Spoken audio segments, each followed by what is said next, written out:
হয়তো কখনো এরকম অনুভব করেছেন যে আপনাদের কোনো একটা কাঁধে অসহ্য ব্যথা। প্রথমে শুরু হলো ব্যথা দিয়ে, তারপরে আস্তে আস্তে কিন্তু সেই কাঁধ যে কোনোভাবে নাড়াতে গেলেই, হাত তুলতে গেলে অধিকাংশ ক্ষেত্রে সেটা তুলতে পারছেন না, কোথাও যেন আটকে যাচ্ছে। হতে পারে যে আপনি ফ্রোজেন শোল্ডার নামক ব্যাধিতে আক্রান্ত হয়েছেন। এই ফ্রোজেন শোল্ডারকে আমরা বৈজ্ঞানিক ভাষায় অ্যাডহেসিভ ক্যাপসুলাইটিস বলে জানি। কেননা আগে ভাবা হতো যে এই কাঁধের যে জয়েন্ট তার আবরণিত একটা ক্যাপসুল, সেই ক্যাপসুলের সমস্যার জন্যই এই অ্যাডহেসিভ ক্যাপসুলাইটিস বা ফ্রোজেন শোল্ডার হতো।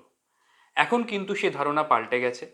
এই কাঁধে যেসব পেশি আছে এবং জয়েন্ট তো আছে বটেই, এমনকি যেসব নার্ভ দিয়ে এই জয়েন্টে সাপ্লাই দেয়, এদের বিভিন্ন ব্যাধিতেই কিন্তু অ্যাডহেসিভ ক্যাপসুলাইটিস বা ফ্রোজেন শোল্ডার হতে পারে। দ্বিতীয় যেতে আসি, সেটা হচ্ছে ফ্রোজেন শোল্ডার হলে তখন আপনারা কি করবেন। ফ্রোজেন শোল্ডার হলে তার মূলত যে চিকিৎসা, সেই চিকিৎসা শুরু হয় কিছু ব্যথার ওষুধ দিয়ে এবং কিছু ব্যায়াম দিয়ে।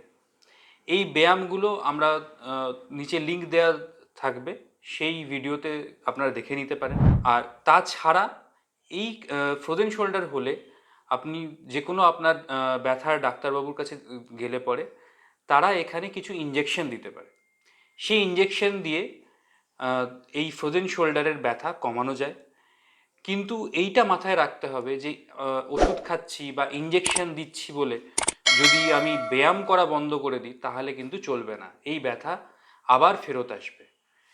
অতএব যে চিকিৎসা, ওষুধ, ইঞ্জেকশন এবং ব্যায়াম সব সাথে চললে কিন্তু ফ্রোজেন শোল্ডার থেকে সম্পূর্ণ মুক্তি পাওয়া যেতে পারে। আর একটা ধারণা ছিল আগে যে ফ্রোজেন শোল্ডার নিজে নিজেই কমে যায়।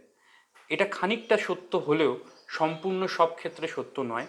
নতুন রিসার্চে দেখা গেছে যে ফ্রোজেন শোল্ডার যদি চিকিৎসাবিহীন রাখা হয় তাহলে কিছুটা হাত নাড়াতে যে আটকে যাওয়া সেটা কিন্তু রয়েই যায়। যদি ফ্রোজেন শোল্ডার হয়ে থাকে আপনার বা আপনার নিকটবর্তী কারুর, তাহলে তৎক্ষণাৎ তাদেরকে চিকিৎসা করাবেন এবং এই ফ্রোজেন শোল্ডার থেকে খুব শীঘ্রই মুক্তি পাবেন।